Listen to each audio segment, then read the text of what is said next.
말씀으로 살고 승리하도록 섬기는 저희 하가TV 응원 부탁합니다. 좋아요, 구독 감사합니다. 말씀이 삶에서 실제로 역사하도록 섬기는 하가TV입니다. 이제 치유에 대한 말씀도 전하려고 하는데요. 지금까지 기적적인 치유에 대해서 좀 미루고 망설였던 것은 특별히 질병이나 치유 분야는 이 마인드셋, 생각 방식이나 고정관념이 믿음을 발휘할 수 없을 만큼 죄 때문에 아픈 거다. 하나님께서 치신 거고 징계하신 거다. 또 치유는 이미 끝났다라는 부정적인 가르침에 세뇌되어 있습니다. 구약 전체에 하나님의 진노, 저주가 질병으로 넘치고 있고 신약 시대에도 영적 비밀의 대가였던 바울조차도 옆구리에 가시 같은 질병에 고통당했다는데 우리가 뭐라고 안 아플 수 있겠느냐는 거죠. 또 많은 방송이나 유튜브의 간증들조차도 하나님께서 이런 질병으로 치셨다. 그런데 회개하고 돌이키고 나니 주님께서 깨닫게 하셨고 회복하셨다라는 베이스를 깔고 있죠. 그러다 보니 사고라도 당하거나 아프기라도 하면 내가 무슨 죄를 지었나? 하나님께서 이렇게 나를 치시는구나 등의 부정적이고 두려움에 압도돼서 질병에 굴복해 버립니다. 도무지 예수님의 십자가 속량, 예수님께서 채찍에 맞으심으로 내 질병의 저주의 값을 대신 치러 주셨고 십자가에서 예수님의 신성한 건강, 예수님의 치유를 우리에게 주시고 내 질병을 대신 짊어지고 나가셨다는 것조차 떠올리지 못하고 무너지는 거죠. 하지만 그렇다고 우리가 예수 그리스도의 복음, 특별히 이 치유의 능력을 무시하고 입을 닫을 순 없습니다. 적어도 누군가 지금 이 순간에도 절실하게 치유가 필요하다면 믿음을 세워서 치유의 은혜를 누릴 수 있도록 바른 정보를 전해야 한다는 생각을 했는데요. 왜냐하면 제가 말씀드린 대로 18년 동안의 섭식장애, 이팅 디스오더를 영국에서 한 번의 기도로 치유를 받았습니다. 그런데 그 이후에 다시 재발했거든요. 치유를 유지할 믿음이 없었던 거죠. 그래서 말씀으로 믿음을 세우는 과정을 통해서 다시 완치하는 그런 치유의 경험이 있었고요. 그 이후로는 어떤 질병이든지 저의 믿음의 분량을 발휘할 때에는 치유의 은혜를 누려왔습니다.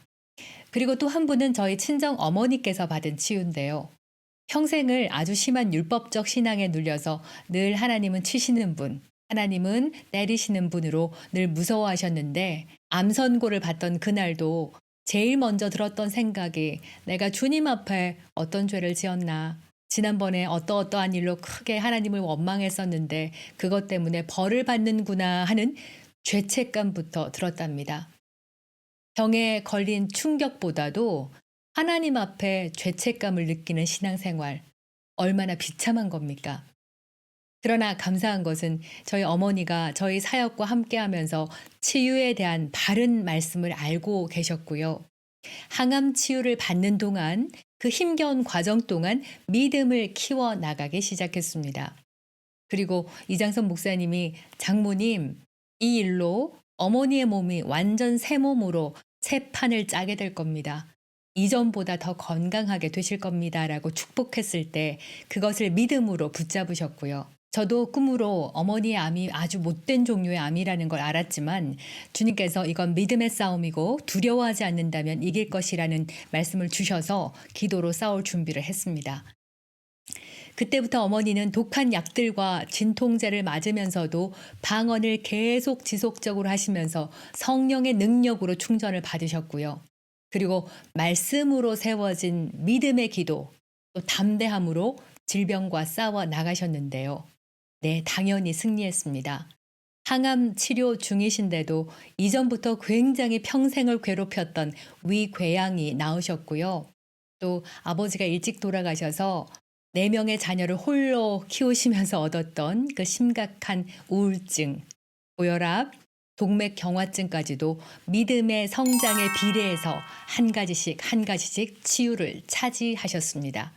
그리고 암도 완치돼서 칠순을 맞았을 때는 막내 아들 부부와 유럽 여행을 하셨을 정도로 해마다 더욱더 건강해지고 계십니다. 이렇게 부인할 수 없는 하나님의 치유, 진리의 말씀이 역사하심을 누렸던 삶으로서 지금 어느 곳에서 정말 치유가 간절한 한 분이라도 치유를 위한 믿음을 세울 수 있도록 기초부터 하나하나 짚어 가겠습니다.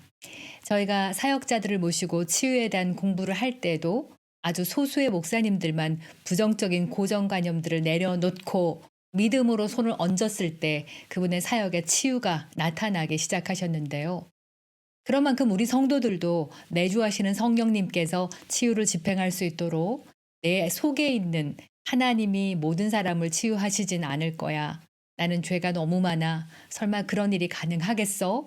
기도해도 안 되던데 등의 불신, 부정적인 생각, 의심 등의 아주 오랜 시간을 통해 뿌리 내린 단단한 장애물들, 견고한 진들을 걷어내야 하는 일들이 많을 겁니다. 그러나 간절하게 진리의 말씀을 끝까지 붙잡기로 의지를 발휘한다면 치유를 위한 주님의 인도하심을 보게 될 겁니다. 그래서 저도 한꺼번에 지금까지 너무 많은 정보를 드리려고 욕심을 낼 것이 아니라 시간이 걸리더라도 지루하더라도 잘게 쪼개고 정확하게 말씀을 전해야겠다는 생각을 했었고요.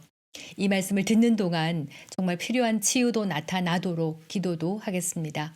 서론이 너무 길었는데요. 그럼 처음에 하나님께서 사람의 몸을 어떻게 만드셨는지 하나님의 본래 의도부터 꼼꼼하게 살펴보고요. 다음 영상에서는 좀 더 잘게 나눠서 질병의 진짜 근원이 무엇인지 따지도록 하겠습니다.